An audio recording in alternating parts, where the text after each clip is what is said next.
Welcome to online classes, my dear student. Today's discussion about explain the objectives of disinvestment policy in India.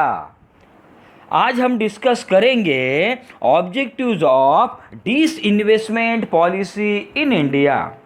The new economic policy initiated in 24th July 1991 clearly indicated that PSUs, public sector undertakings, had shown a very negative rate on return of capital employed. Many undertakings traditionally established as a pillars of growth of that had become a business on the economy, in relation to the capital employed, the level of profits. तो my dear student, हम discuss करेंगे objectives of disinvestment policy. तो आपको पता है कि the new economic policy 24 जुलाई 1991 में क्या हुआ, इस्टेब्लिश हुआ. जैसे उसको हम क्या कहेंगे, LPG model, liberalisation, privatisation and globalisation. ये 24 जुलाई 1991 में न्यू इकोनॉमिक रिफॉर्म्स हुआ या न्यू इकोनॉमिक पॉलिसी इस्टेब्लिश हुई इंडिया में. तब प्राइम मिनिस्टर कौन थे, पीवी नरसिंह राव, और फाइनेंस मिनिस्टर कौन थे, डॉक्टर मनमोहन सिंह, और आरबीआई के गवर्नर कौन थे, बिमल जालान.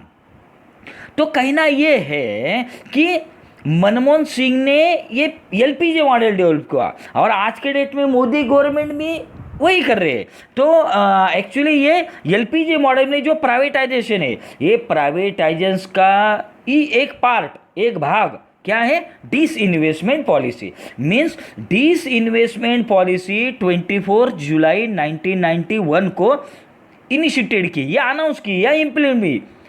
क्योंकि पब्लिक सेक्टर अंडरटेकिंग्स, पीएसयूएस, इसका पब्लिक सेक्टर अंडरटेकिंग्स का निगेटिव ग्रोथ रेट आ रहा था कैपिटल एम्प्लॉयड के बारे में.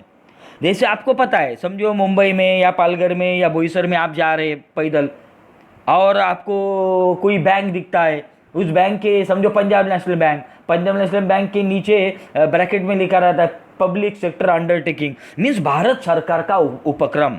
ऐसे बहुत सारे नेशनलाइज बैंक है जो पब्लिक सेक्टर अंडरटेकिंग है. तो ये आपको पता है कि गवर्नमेंट ऑफिस में जो लोग काम करते, पब्लिक सेक्टर में जो लोग काम करते हैं और जो प्राइवेट सेक्टर में काम करते, उसमें वेरियस डिफरेंस है. फिर पब्लिक सेक्टर का आपको पता है, पब्लिक सेक्टर मीन्स सरकारी काम आणि 6 महीने थांब.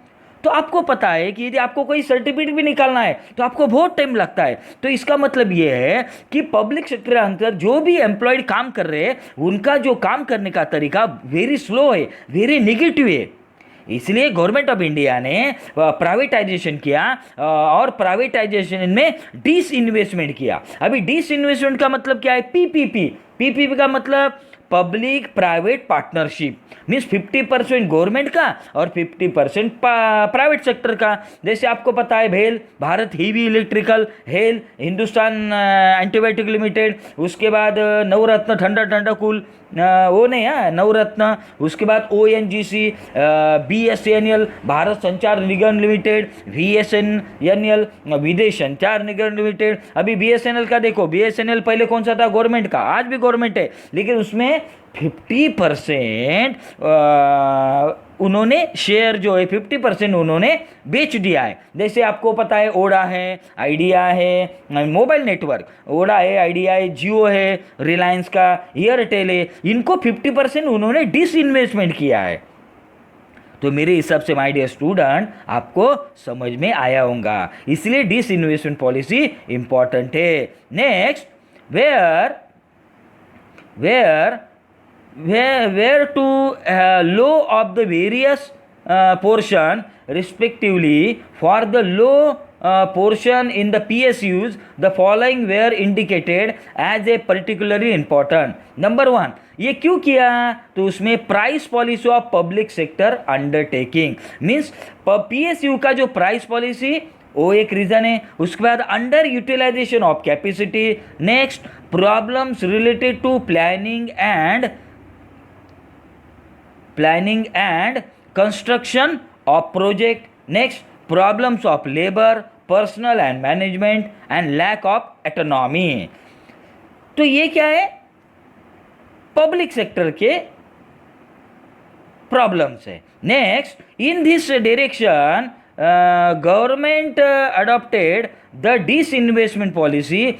This was indicated as an active tool to reduce the burden of planning the public sector या financing the public sector undertaking. Means ये गवर्नमेंट ने ऐसा क्यों किया, तो गवर्नमेंट के ऊपर जो बर्डन था फाइनेंसिंग प्लानिंग का या फाइनेंसिंग का जो बर्डन था, आज के डेट में क्या हुआ, जो गवर्नमेंट सेक्टर की जो कंपनीज है उन्होंने प्राइवेट सेक्टर का 50% शेयर लिया है। इसका मतलब क्या है, जो फाइनेंस का प्रॉब्लम था वो गवर्नमेंट का सॉल्व हुआ और अच्छी क्वालिटी मिल रही है आपको, ये इंपॉर्टेंट है।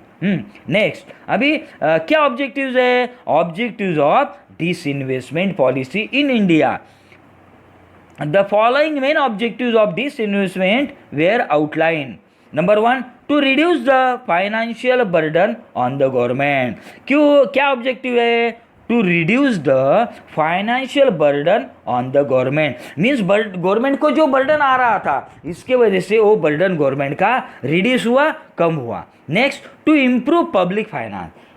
जो गवर्नमेंट का पब्लिक फाइनेंस था वो धीरे धीरे इम्प्रूव हो रहा है, इम्प्रूवमेंट हो रही है, बढ़ रहा है। Next to introduce competition and market discipline.